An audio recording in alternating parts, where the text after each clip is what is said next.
विद्यार्थियों नमस्कार। आज हम अभिज्ञान शाकुंतलम का जो पहला अंक है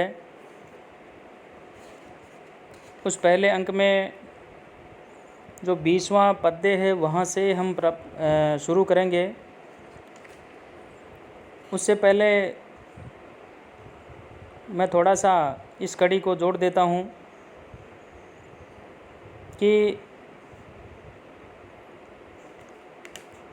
नायिका जो होती है और नायक जो होता है वो दोनों आपस में अभी तक जो है मिल नहीं पाए हैं, और नायिका जो होती है जब उन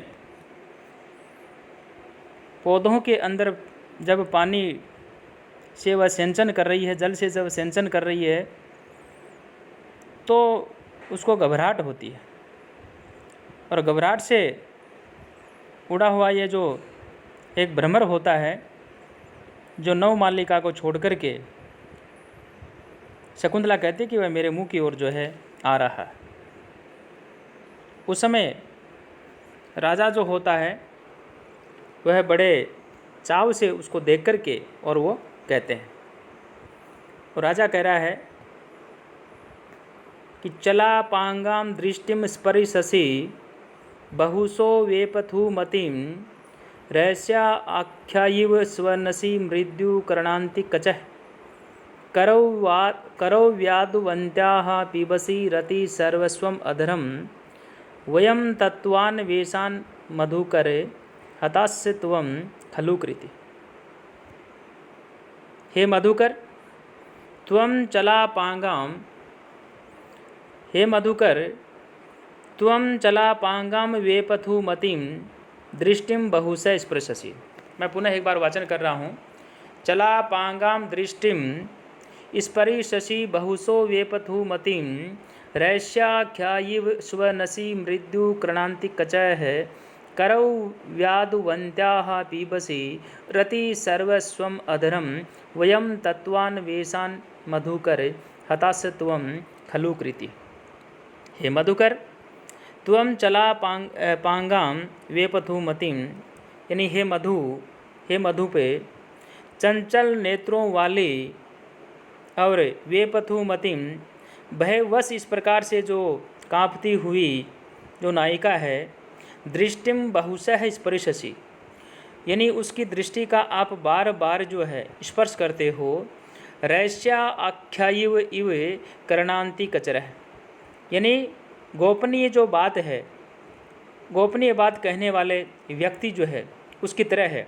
आप कान के समीप जो है घूमने वाले हो, अर्थात आप वहाँ घूम रहे हो, और तुम जो मधुर मधुर जो है गुंजन करते हो, मृदु स्वनसी मधुर गुंजन करते हो। करौ व्याधुवन्त्या रति सर्वस्वम अधरम पीबसि वयम तत्वान्वेषात् हताः त्वं खलु कृति। अर्थात धीरे धीरे आप वहाँ गुनगुनाते हो, और वह करौ व्याधुवन्त्या, यानी अपनी रक्षा के लिए हाथों को इधर उधर चलाती हुई इसके रति काल में जो सबसे अधिक आस्वाद योग्य जो अधर है उनका आप जो है पीबसी, यानी उनका आप पान करते हो। वयम तत्वान्वेषात् हताः त्वं खलु कृति, हम तो तात्विक जो बातें हैं उनका पता लगाने के कारण वंचित ही रह गए, किंतु तुम तो वस्तुतः जो है सफल मनोरथ हुए हो। कहने का तात्पर्य यह है कि राजा जो होता है वह शकुंतला को बहुत ही एक तरह से यूँ कह सकते हैं कि भाई तृष्णापूर्वक देखता है, और देख कर के वो कहते हैं कि भ्रमर जो है उसको हटाने में भी इसकी चेष्टाएं हैं वो कितनी जो है सुंदर है, मनोहर है, स्मरणीय है। वास्तव में ये जो भ्रमर है वह ही भाग्यवान है, हम तो कुछ भी जो है इसके आगे नहीं है। क्योंकि जो भ्रमर होता है, भ्रमर को भगाने के प्रयत्न में यह अपने जो हाथ हैं उन हाथों को इधर उधर जो चला रही है उसके काटने के भय से इसके नेत्र चंचल हो रहे हैं और दृष्टि कांप सी रही है, फिर भी वह ढीठ जो भ्रमर है इसके नेत्र का जो है चुंबन कर रहा है। कभी कभी यह इस प्रकार से इनके कान के पास में जाता है और कभी कभी जो है धीरे धीरे वह गुनगुनाता है, जैसे कि गोपनीय बात को कहने वाला जो व्यक्ति होता है किसी के कान के पास मुख कर कर धीरे धीरे कान में कुछ कहता है। इतना ही नहीं, रोके जाने पर भी ये जो भ्रमर है इसकी रति सर्वस्व यानी जो अधर है उनका वह चुंबन करता है। भ्रमर की इन तमाम चेष्टाओं को देख करके राजा जो होता वह कहता है कि मैं तो वास्तव में जो है वास्तविक जो बात है उसका पता लगाने के अंदर रह गया, यानी ये जानने के लिए कि ये मेरे विवाह के योग्य है या नहीं है, या इसके अंग स्पर्श से वंचित ही रह गए। किंतु हे भ्रमर, तुम तो वास्तव में ही भाग्यवान हो जो इसका अंग स्पर्श पा करके सफल मनोरथ हो सके हो। तो प्यारे विद्यार्थियों, इस प्रकार से इसका जो है आप अनुवाद कर देते हो, तो अनुवाद करने के बाद में आपको इसमें टिप्पणी स्वरूप जो है इसमें आपको अलंकार लिखना चाहिए, आपको इसमें छंद लिखना चाहिए। अलंकार जो है इसके अंदर उत्प्रेक्षा अलंकार है, चूँकि राजा के द्वारा इस प्रकार से जो है एक तरह से रस्या आख्यायी भी यहाँ शब्द आया, उसमें उत्प्रेक्षा अलंकार कहा। तो संभावन मत उत्प्रेक्षा प्रकृति से समय नहीं है, ये उसका लक्षण है। और जो शिखरणी नामक छंद है इसके अंदर रसई रुद्र छिना ये मन सब लागे शिखरणी, शिखरणी इसके अंदर छंद है, काव्यलिंग अलंकार भी है। इसके अलावा और भी बहुत सारी जो टिप्पणियां हैं वो हम इसके अंदर लिख सकते हैं। फॉर एग्जांपल के लिए जैसे मान लो कोई इसमें अव्यय आए, जैसे इव इसमें अव्यय आया है, आप इसमें लिख सकते हो। धातु की यदि हम बात करें तो जैसे मान लो पीबसी इसके अंदर धातु आई है, पिब धातु है, मध्यम पुरुष लट्लकार का रूप है, ये हम लिख सकते हैं इसमें। इसके अलावा आप कृदंत जो हैं उनकी यदि हम बात करें तो हन धातु तय प्रत्यय तो हता आ रहा है यहाँ पे स्त्रीलिंग, तो यहाँ हम इसको लिख सकते हैं। और त्वम जो है यहाँ युष्मत जो शब्द है उसका ये रूप है, ये हम लिख सकते हैं। खल्लू यहाँ पे अव्यय है। तो इस प्रकार से शब्द रूप जो है, धातु रूप जो है, कृदंत है, तद्दित है, समास है, सर्वनाम शब्द है, वो हम जो है एक टिप्पणी के रूप में हम लिखें हैं और हमें लिखना भी चाहिए। अब इसके आगे जो आपका पद्य आ रहा है वो पद्य आ रहा है जो 27 नंबर। चूँकि बीच में जो पद्य हैं वो परीक्षा की दृष्टि से इतने मैं महत्वपूर्ण जो वो मानता नहीं हूँ, इसलिए बीच के जो पद्य हैं वो आप लोगों तक मैं प्रेषित नहीं करना चाहूँगा, क्योंकि एक तो समय कम है अपने पास, दूसरी बात सारे जो पद्य हैं उनको हम जो है यहाँ यदि पढ़ने लग जाएंगे तो वास्तव में हमारा समय जो है वो भी ज़्यादा व्यतीत होगा। तो मैं कम से कम समय में अधिक से अधिक सामग्री जो आपके लिए उपयोगी हो उसको आप लोगों तक पहुँचाने का पूरा प्रयास करूँगा। पद्य नंबर 27 पे आइए अब। वाचम न मिश्रयति यद्यपि मदवचोभिः कर्णं ददाते अभिमुखं मयि भाषमाणे कामं न तिष्ठति मदाननं सम्मुखीनां भूयिष्ठम् अन्य विषया न तु दृष्टिरस्याः। यद्यपि मदवचोभिः वाचम न मिश्रयति, राजा यहाँ पे कह रहा है कि यद्यपि वह जो शकुंतला है वह मेरे वचन के साथ अपने जो वचन है वो नहीं मिलाती है, अर्थात साक्षात मुझसे वह बातचीत नहीं करती है। न मिश्रयति यानी वह साक्षात मेरे से जो है वह बातचीत जो है नहीं करती है। किंतु मयि भाषमाणे अभिमुखम कर्णम ददाति, किंतु जब मैं बोलता हूँ तो मेरे बोलते समय वह मेरी ही ओर जो है कान लगा के रखती है, यानी कान लगाए रखती है, अर्थात मेरी बात जो है उसको वह बहुत ही ध्यान से सुनती है। कामम मद आननम सम्मुखीनां न तिष्ठति अस्याः दृष्टि तु भूयिष्ठम अन्य विषया न।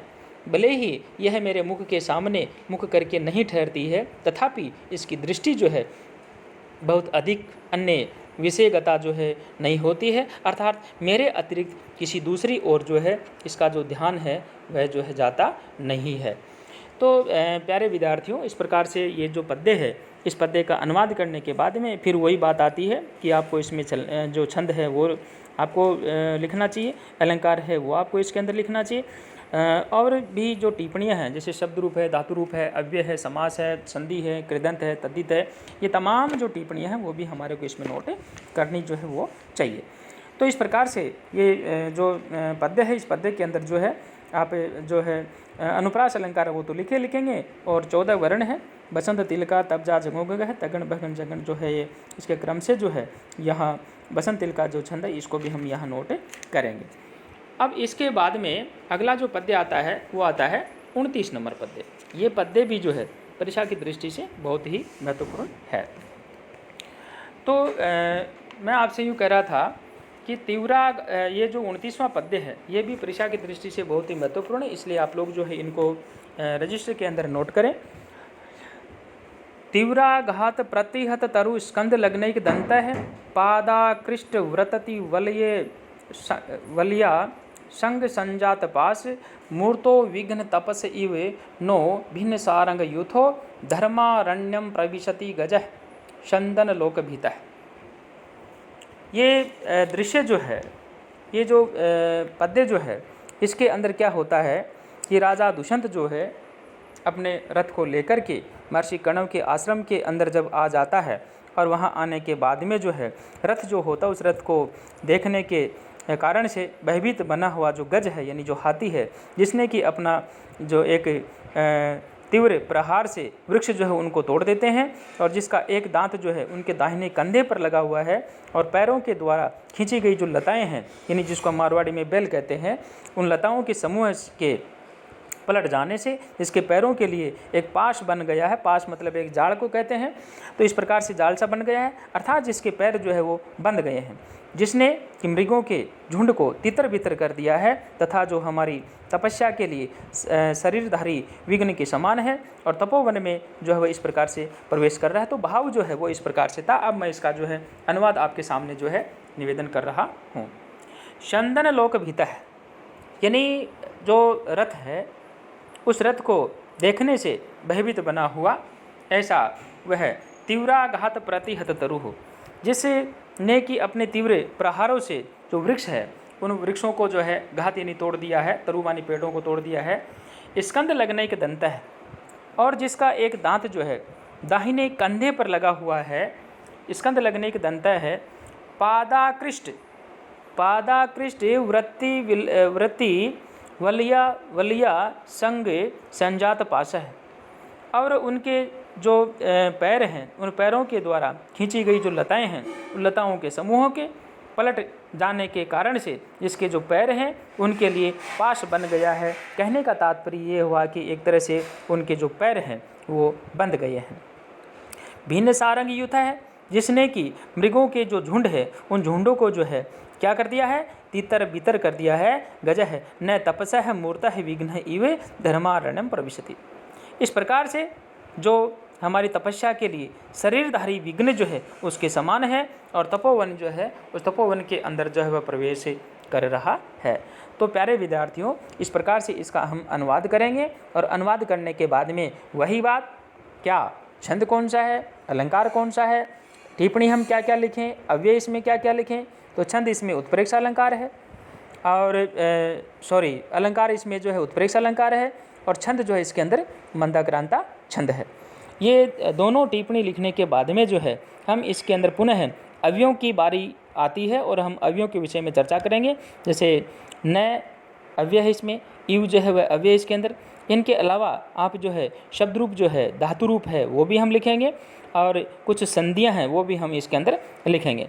जैसे मान लो इसके अंदर संधि की हम चर्चा करें, धर्मारण्यम, धर्म जोड़ आरण्यम, दीर्घ संधि हो रहे हैं यहाँ पे। यहाँ जब हम शब्दों की बात कर रहे हैं गज आ रहा है तो आप यहाँ शब्द रूप जो है उसकी उसका जो विभक्ति जो है वह है और वचन जो है वह लिखें। तो इस प्रकार से इसमें जो टिप्पणियाँ हैं उन टिप्पणियों के साथ में जो है आप इनकी जो समापन है वो करें, इसको आप जो है वो याद करें और तभी जो है अपना यहाँ आप लोगों तक जो वीडियो जो पहुँचाना है वो सार्थक सिद्ध होगा। और आप लोग जो है एक रजिस्टर लेकर के आप इसको नोट करें। और आज मैंने आपका जो पहला अंक है इसको मैंने समापन कर दिया है। यदि किसी की कोई जिज्ञासा हो, यदि कोई चीज़ समझ में नहीं आई हो, कोई शब्द समझ में नहीं आया हो तो आप ग्रुप के अंदर शेयर करें, आपकी हर समस्या का समाधान किया जाएगा। धन्यवाद।